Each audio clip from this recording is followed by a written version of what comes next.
Good evening and welcome to Washington Week. I'm Laura Barone Lopez. Tonight, President Biden is juggling two challenges that could dominate and define his summer.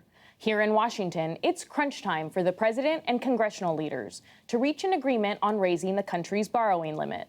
With less than 3 weeks to go before the U.S. is expected to run out of money and begin defaulting on its debts, a second round of high-stakes talks has been postponed until next week.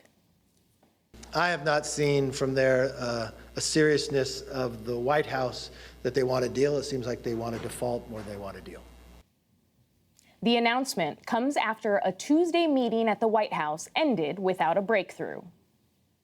I told congressional leaders that I'm prepared to begin a separate discussion about my budget and the spending priorities, but not under the threat of default. But there's another potential crisis looming at the U.S.-Mexico border after the pandemic-era deportation policy, Title 42, expired Thursday night. Officials are bracing for an influx of migrants seeking asylum. And on Thursday, Homeland Security Secretary Alejandro Mayorkas warned migrants of new restrictions. Our borders are not open.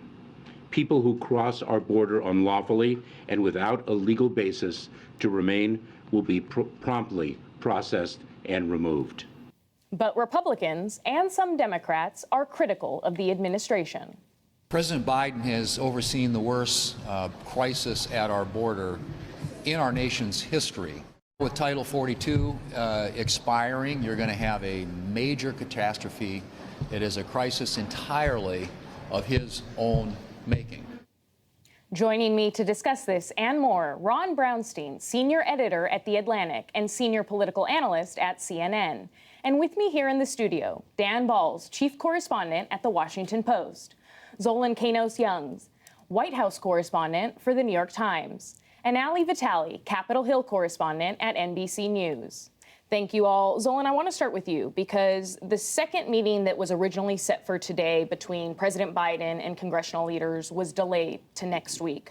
What are you hearing from the White House about that, about why it was delayed? I think it'd be very normal if everyone got that news and thought, oh man, are we ready for even more delays in this negotiation? Is this going anywhere? When you talk to White House officials, they are framing this as actually a positive development here, for as much as we want to take that with a grain of salt. But they did paint a scenario of, look, if they both came out, Kevin McCarthy and Biden, after a meeting and pretty much had nothing to say or nothing to show in terms of progress or meeting a consensus, then how would that shape public perception about whether or not they are actually going to meet a deal? Just because they're not meeting too doesn't mean the White House isn't actually talking to congressional staffers as well, which is where a lot of these details are actually going to get figured out, whether that be reaching a consensus on something like permitting reform as well, which might be a possibility.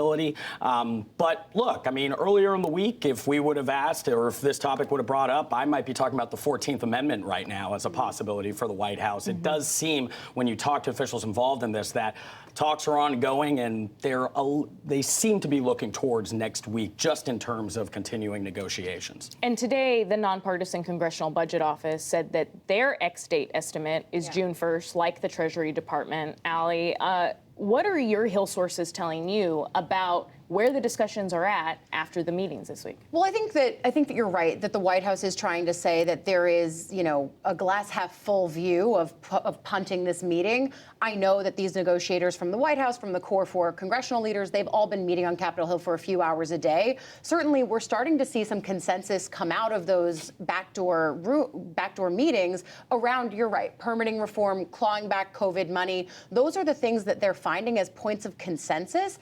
But I think what's important to note here is that if we're finding points of consensus, then it means that someone has moved off of their initial position. Because right now, the public posture from the White House and Democrats is that they want a clean debt ceiling hike with a parallel conversation about spending. And the point of view from Republicans remains that they are only doing those things if they are done in tandem. You cannot do one without the other, and they are not separate tracks. They are very much the same road. So publicly, no one is saying any different. And I also think that when you think about the progress coming out of these talks, the word that I heard from one source was that it's notional progress. That's not inspiring, but if you're an optimist, and I choose to be because these days in Washington it's depressing to be anything else, then I do think that that tees up higher stakes for next week. And I think the other thing I'm looking at is, and all of us have covered President Biden well enough to know, the personal side of these relationships and negotiations are really critically important to him. And the only thing that I heard out of last week's meeting was that it was very acrimonious, that the mood was very tense, that there was a lot of back and forth between McCarthy and the president. That doesn't sound like a productive atmosphere for negotiating. It sounds like people going back to their bases. So, Ali, you're a little bit optimistic, but Ron, how does President Biden's experience when he was vice president handling debt ceiling talks shape what we're seeing right now? You know, Laura, there is a long history here that shapes how Biden is approaching this. And in many ways, it has taken Biden 180 degrees from where he was. In 2011, Barack Obama did agree to negotiations with the Republicans, then led by Speaker John Boehner, over budget matters in the context of an increase in the debt ceiling. It's important to recognize that even then, when Obama was in those negotiations, he did not view the debt ceiling increase as something that Republicans were giving him in return for concessions on the budget. He felt that the budget talks had to be balanced internally in themselves between spending cuts and tax increases, and the debt ceiling in effect was the legislative vehicle they were using, the train they were putting these budget talks on. But nonetheless, he was willing to negotiate while the debt ceiling increase was pending, and Joe Biden at the beginning was at the forefront of that process. It was the Biden talks with Eric Cantor, Boehner's number 2, that were the dominant effort through the spring of 2011, and when that hit a dead end, Boehner and Obama began their own backdoor negotiations over a much more ambitious package than we are talking about today. As some of you will remember, that was the era of Simpson Bowles and Domenici Rivlin. There are a lot of people in Washington talking about a grand bargain to reduce the deficit, and Obama and Boehner got really to like the 5-yard line. And then it fell apart, and they were forced at the last minute to scramble together to put together a package largely between Biden and Mitch McConnell to avoid default. Obama and his team came out of that experience and said never again. They were never going to negotiate the budget with the threat of default over their head. And to the point where in 2013, when Republicans tried it again, Harry Reid, then the Senate Majority Leader, went to the White House and insisted that Obama keep Biden out of the talks because he was worried that Biden would be too willing to make a deal with McConnell. And so for Biden to be the one to reach this point of wanting to keep these two tracks separate. And I do believe that if they reach a deal, they will find a way where each side can say, Republicans can say we got concessions from the debt ceiling, and Democrats can say they kept it separate. The fact that Biden has taken this hard line is a reflection of how scarring and tumultuous that 2011 experience was for everyone involved on the White House side. That's right, because so many Democrats now, Dan, say that these have to be separate. They cannot be tethered together. The debt ceiling has to be passed on its own, clean. Sometimes these performative meetings that we saw like this week can actually be beneficial. Do you think that there was movement made this week? I do. When we talked about this a few weeks ago, which was right after the Republicans had passed their budget and debt ceiling increase, it was a stark reminder of how far apart the two sides were. And I thought that the meeting that took place this week was predictable in many ways, which is to say both sides went in with hard positions. They stuck to those positions. But when they finished, they agreed to keep talking. They agreed to have a meeting, which we now know has been postponed a bit, but the staff started talking. And I think that says we're in a different place today than we were a couple of weeks ago. That doesn't mean it's going to be easy. I agree with Ron. I think that in the end, if they are able to reach a deal, each side will be able to claim that they got what they wanted in terms of the structuring of it. Biden will say these were separate, and the Republicans will say they were tied together. But I think that one of the other differences this time compared to 2011 is that Kevin McCarthy is in an even weaker position than John Boehner was as Speaker. If they are able to reach an agreement with the White House, will he be able to sell that to enough of his conference to be able to get it through? And I think that's why, and again, I would not expect any significant progress next week. I think we're still a ways away. These go up you all know, these go right to the deadline. And I think we'll see that again. I will say, though, I think it's fascinating, the dynamics here. We talk a lot, rightfully, I think, about the dynamics within the Republican conference and what McCarthy has to be able to bring home to his base to actually get this over the finish line. And I think it's so striking that you even see the Senate effectively acknowledging that, because McConnell is really taking a backseat here, happy to let McCarthy take the lead, politically happy to have him take the arrows, you got to imagine, but also just recognizing the realities of who has a tighter grip on their conference right now and who's navigating the most narrow majorities, and it's certainly McCarthy. He's got such a tough job here. We even watched what it took to get the bill through in the first place. And McCarthy's life could have just been made more difficult by the fact that the former president said, why not head towards a default? But I do want to get to immigration and Title 42. Title 42 just ended, the deportation policy that started under Trump on Thursday, Zolan. But the Biden White House is putting in place another Trump era or deportation policy, asylum policy.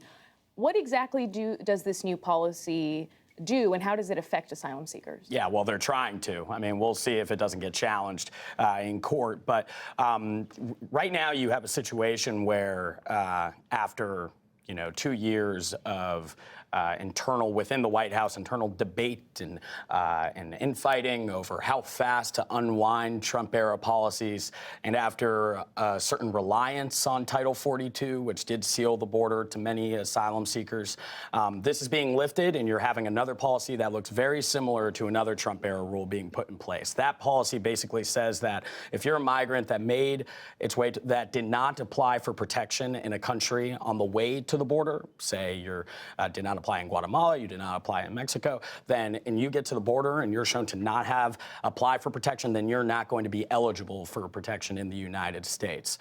This was something that was very controversial during the Trump administration. The White House says that their plan differentiates by basically expanding a limited sort of narrow pathway for humanitarian parole, which is temporary. It isn't the same as asylum. How will it impact migrants? I mean, I remember being in Guatemala and going to their asylum office and seeing 4 staffers handling hundreds of asylum cases as well. The Biden administration's own State Department has said some of these places are dangerous as well. So they're definitely going to face criticism here, but it shows how squeezed the president is politically on this. And Ali, Secretary Mayorkas was saying that the immigration system is broken over and over again, calling on Congress to do something. But the reality is that Congress is not going to do anything, right? Yeah, it's unlikely, right? I mean, you can throw cold congressional water on most things because we're in a state of divided government right now, with Republicans controlling the House and Democrats controlling the Senate.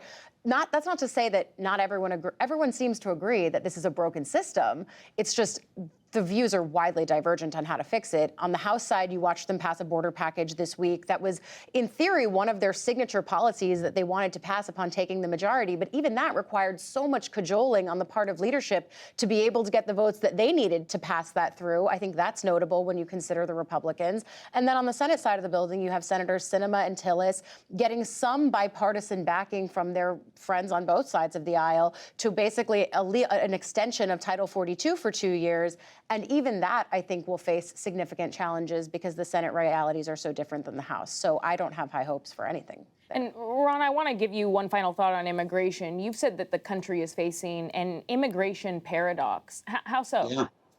Well, to the point about how comprehensive reform really is needed for all of this, we are in this strange situation where we have just lived through the decade that had the second slowest growth in population in American history. 2010 to 2020, the only decade that was slower in population growth was the Depression. And we are all paying a price for that. You see businesses that are struggling to find enough workers, and in part because of that tight labor market. That's one of the reasons why the Fed is keeping interest rates so high, because of wage inflation rooted in the tight labor market, which means that everyone in the country, in effect, is paying a tax for the lack of population growth over the last century. And we are now debating how to keep out these throngs of people trying to come to the U.S. Obviously, people kind of massing at the border is not the way to solve the problem in our prime age working force. But it is kind of paradoxical that we are struggling with keeping people out, even as we don't have enough people to fill the jobs and to drive the economic growth that we need. And that is the kind of problem that can only be solved through congressional legislation. Don't forget, in 2006 and in 2013, each time, first time under a Republican president, second time under a Democratic president, a bipartisan majority in the Senate was able to come together